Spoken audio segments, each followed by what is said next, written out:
FC Barcelona, one of the most storied football clubs in the world, just wrapped up the 2023-24 season without a single piece of silverware.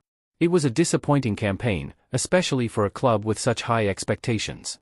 This underperformance led to the inevitable. Barcelona sacked club legend and manager Xavi Hernandez, a move that shocked many, considering his deep ties to the club as a player.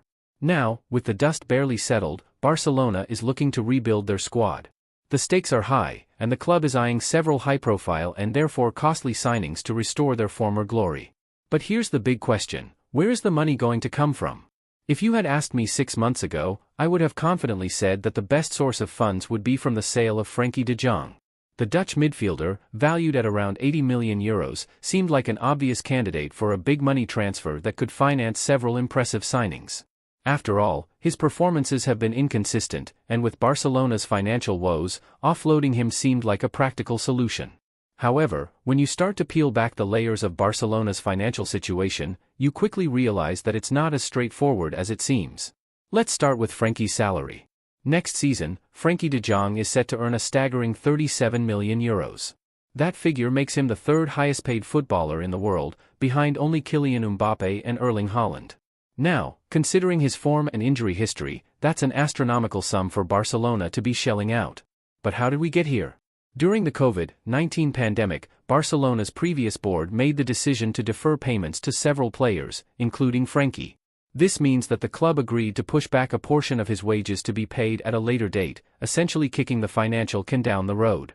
Well, that road has come to an end, and now Barcelona finds themselves on the hook for paying Frenkie not just for his current season but also for the wages he was owed from previous seasons.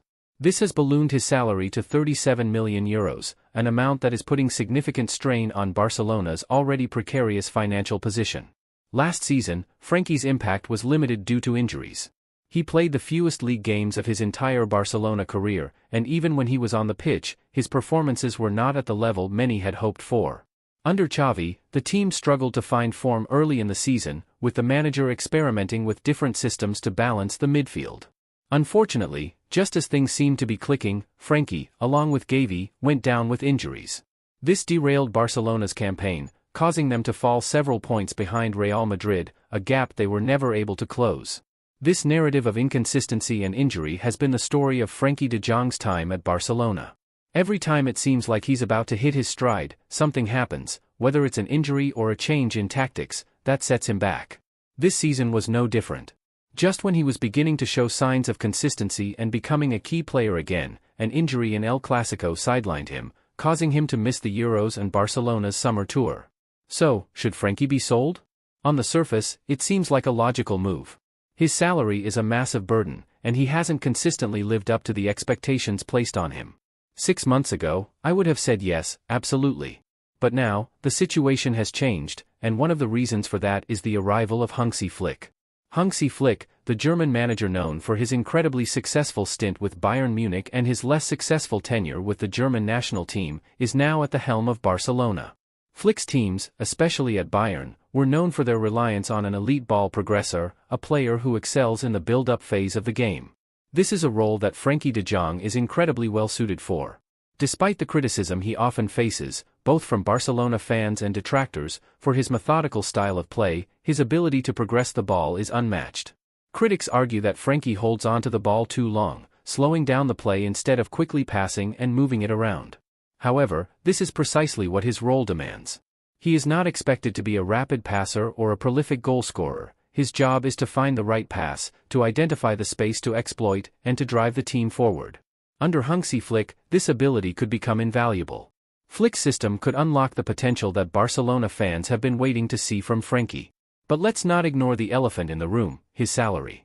Even with all his talents, €37 million is a lot of money for any player, especially for a club like Barcelona that is navigating a financial minefield. So, why not sell him, pocket a hefty transfer fee, and offload that massive salary? It's not that simple. Let me break it down. First, let's consider what Barcelona would actually gain from selling Frenkie. Suppose the club finds a buyer willing to pay €75 million for him, which is a reasonable figure given his market value. Due to the way Barcelona amortized Frenkie's transfer fee from Ajax, they still owe around €30 million on that deal. When Barcelona purchased Frenkie, they didn't pay the entire €86 million upfront. Instead, they spread the cost over 6 years, which is a common practice in football. This means that if they sell him now, they would have to pay off the remaining €30 million to Ajax immediately. So, if we subtract that €30 million from the €75 million sale, we're left with €45 million. Now, let's talk about his deferred wages. Because of the COVID-19 pandemic, Barcelona deferred a significant portion of Frenkie's salary. This means that part of the €37 million he's set to earn this season is actually money he was owed from previous seasons. If Barcelona sells him, they might still be on the hook to pay those deferred wages, which could be in the range of €25 million. If we subtract that from the €45 million we have left from his sale, we're down to just €20 million. So, for all the talk about selling Frenkie De Jong and the financial relief it might bring, the reality is that Barcelona might only pocket €20 million from his sale, hardly a game-changing sum for a club that needs to rebuild its squad. But the financial implications are only part of the story. There's also the question of who could replace Frenkie if he were to be sold. Players like Gavi and Pedri could take on some of his responsibilities, but both are injury-prone, and the quality drops significantly after those two. Ilkay Gundogan, who was brought in last season, has shown that he can be exploited defensively, especially without a strong defensive midfielder next to him. And beyond that, the options are thin. A 17-year-old from La Masia, Marc Bernal, and the veteran Oriol Romeu are hardly like-for-like replacements for Frenkie De Jong. One name that has been floated as a potential replacement is Joshua Kimmich. Kimmich is a world-class player and someone who has already played under Hansi Flick at Bayern Munich. He understands Flick's system and could slot into the midfield seamlessly. However, Kimmich is also older than Frenkie and would likely be just as expensive. At Bayern, Kimmich earns around €20 million per year, and he would probably command a similar salary at Barcelona. Additionally, his release clause is reportedly around €60 million. If Barcelona were to spread that cost over a 5-year contract, it would amount to an additional €15 million per year, bringing the total annual cost of signing Kimmich to €35 million, just €2 million less than what they're currently paying Frenkie. But here's the kicker, Kimmich is turning 30 next year. So, while he might be a great fit for Flick's system, Barcelona would be committing to paying him top dollar well into his 30s. This raises the question, would signing Kimmich really be a better option than sticking with Frenkie De Jong? Another name that has come up is Mikel Merino, a talented midfielder who could be a cheaper alternative. Merino is rumored to be valued between €20 million and €30 million, which makes him an attractive option. However, while Merino is a good player, he doesn't offer the same ball progression skills as Frenkie.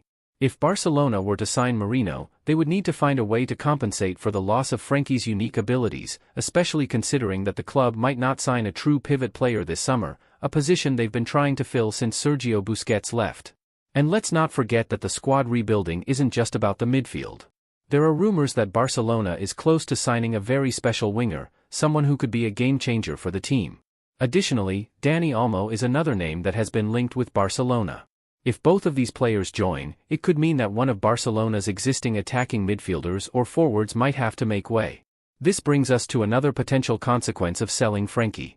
If Barcelona were to bring in both a new winger and Dani Olmo, they would have a surplus of attacking players. This could lead to the club offloading a forward like Rafinha, who, despite his talent, might be the odd man out if Barcelona decides to prioritize strengthening their midfield. Let me know what you think. Who should stay, who should go, and what do you think will actually happen? If you enjoyed this deep dive, check out our next video on the Ansu Fati situation or explore what YouTube thinks you'll find interesting. Thanks for watching, and I'll see you in the next one. Peace.